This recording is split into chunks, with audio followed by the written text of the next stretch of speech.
Bonjour à vous, dans cette nouvelle vidéo nous allons aborder la dernière mise à jour Windows 10 qui a eu lieu en novembre, la 19.09. Donc on va aborder les améliorations qui ont été apportées, les correctifs et des nouvelles fonctionnalités. Juste avant ça, dans un premier temps, je voulais voir avec vous une petite fonction qui avait été rajoutée dans la mise à jour 19.03 si je ne me trompe pas, qui est plutôt assez pratique je trouve. Cette nouvelle fonctionnalité est votre téléphone. C'est une application qu'ils ont rajoutée qui vous permet de gérer votre téléphone à partir de votre bureau. Donc vous avez une application à télécharger sur votre mobile et à partir de là, vous allez pouvoir gérer les photos, les messages et notifications par différents onglets.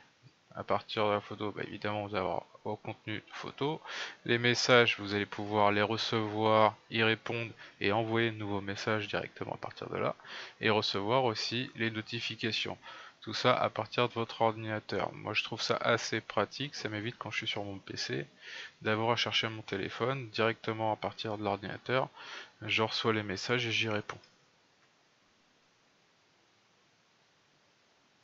Maintenant, on va aborder le vif du sujet, c'est-à-dire cette mise à jour qui a été faite en novembre. La prochaine devrait, comme la dernière juste avant, être faite en mai. Et donc, dans un premier temps, on va aller voir des améliorations qui ont été apportées que vous ne verrez pas, mais qui sont au niveau logiciel en interne dans Windows. Donc, vous allez avoir déjà, comme indiqué dans leur article, ils ont rajouté une fonction de débogage supplémentaire pour le nouveau processeur Intel. Cela ne concerne que les fabricants de matériel. Donc ça, on verra par la suite comment ça se traduit exactement, si au niveau des améliorations. Ils auraient rajouté aussi des améliorations pour la durée de vie de la batterie et l'amélioration de l'efficacité énergétique.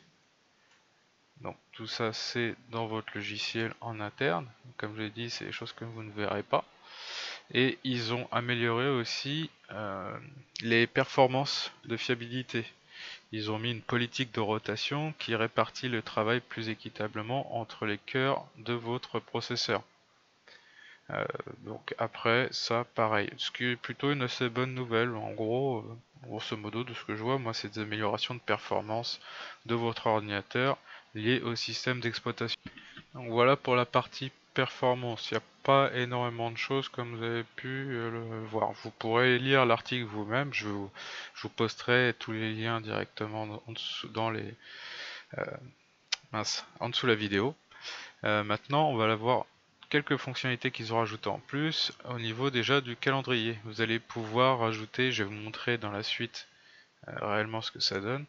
Vous allez pouvoir, à partir du calendrier que vous allez avoir en bas à droite, rajouter directement tout simplement une sortie, un rendez-vous.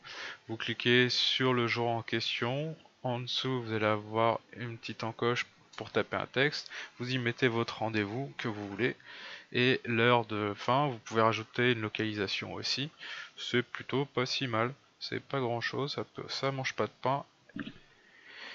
Ils ont aussi rajouté dans le menu démarrer de ce qu'ils mettent, en fait ils ont amélioré le survol de la souris quand vous êtes dessus, pour pouvoir être plus précis dans ce que vous sélectionnez pour éviter les erreurs.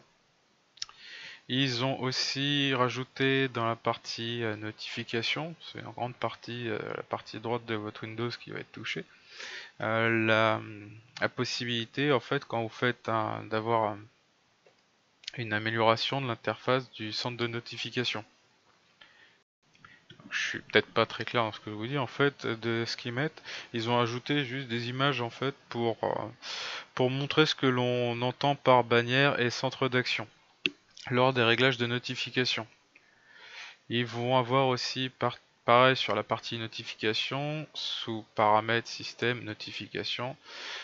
Par défaut, vous pourriez trier les expéditeurs de notification en fonction de la dernière notification affichée plutôt que du nom de l'expéditeur.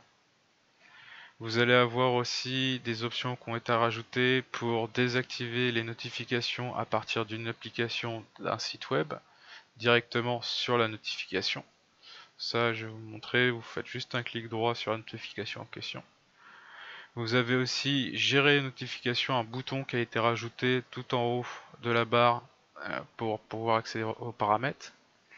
Et puis c'est tout. Enfin, principalement, vous avez d'autres améliorations qui ont été apportées sur Windows, mais qui touchent principalement les entreprises sur les Windows 10 version entreprise ou Windows 10 Server. Pour ce qui est des particuliers, on va dire du grand public, ça s'arrête là. Donc vous allez avoir aussi, je vais vous montrer quelques correctifs qui sont liés au matériel. Je vais vous expliquer ça.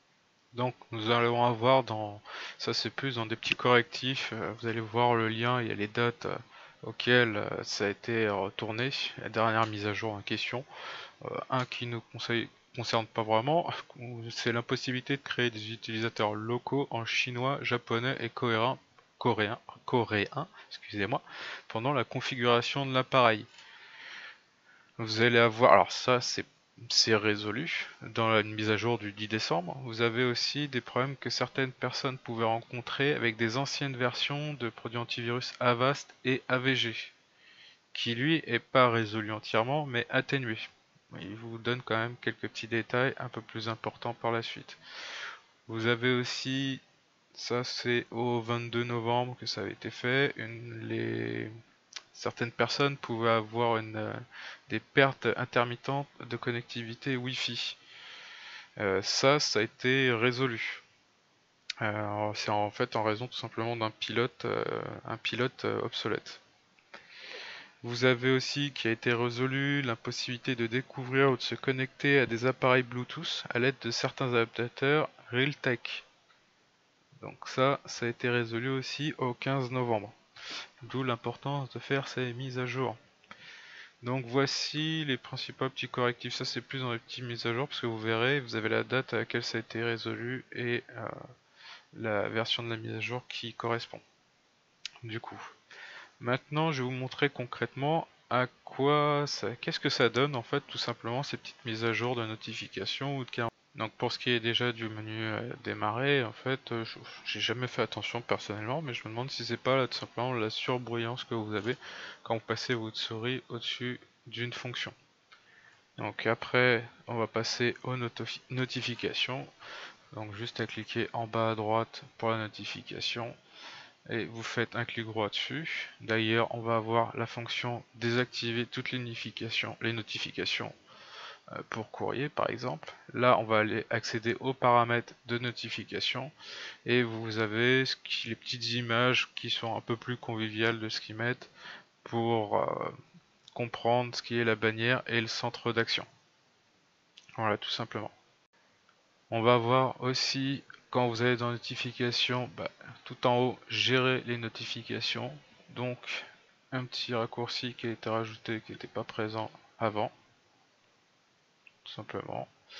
On va avoir aussi quand vous allez dans l'explorateur, ça j'en ai pas parlé, j'ai oublié de vous le dire. D'ailleurs, tiens, ça fait partie de cette mise à jour. Quand vous allez dans la partie recherche en haut à droite, et que vous allez vouloir taper une recherche, il va vous donner directement en lien vers les fichiers qui pourraient correspondre. Vous cliquez dessus et les ouvrir. Pas besoin de lancer une recherche en fait. La recherche fait directement à partir du moteur. On en a fini pour cette mise à jour. Malgré que la vidéo a duré un peu plus de temps que pour les vidéos traditionnelles que je fais, j'ai trouvé que ça a été quand même relativement court. Parce que c'est quand même une mise à jour majeure, c'est une mise à jour, vous en avez 2 par an, c'est le type de mise à jour. C'est un peu dommage qu'il y ait aussi peu de choses à porter. Enfin bref, c'est pas grave, comme ça vous aurez été tenu informé au moins de ce qui se fait dans ces nouvelles versions, les améliorations qui ont été apportées, les correctifs. Vous serez un peu plus à même de travailler avec votre interface Windows. Je vous remercie de m'avoir suivi. Ça va être la dernière vidéo pour cette année 2019. Pour les fêtes et moi le travail qui s'arrête pas parce que je prends ça sur mon temps de libre pour faire ces vidéos. Malheureusement ça va être un peu compliqué de faire ça pendant les 2 semaines à venir. Donc je vous prie de passer de bonnes fêtes de fin d'année. Amusez-vous bien, prenez plaisir, plein de bonnes choses par la suite, et on se revoit pour une prochaine vidéo qui sera sûrement entre le 4 ou le 8 décembre. 8 janvier, excusez-moi. 4 ou 8 janvier. Merci encore, c'était encore toujours un grand plaisir, je radote. Au revoir à tous, merci beaucoup.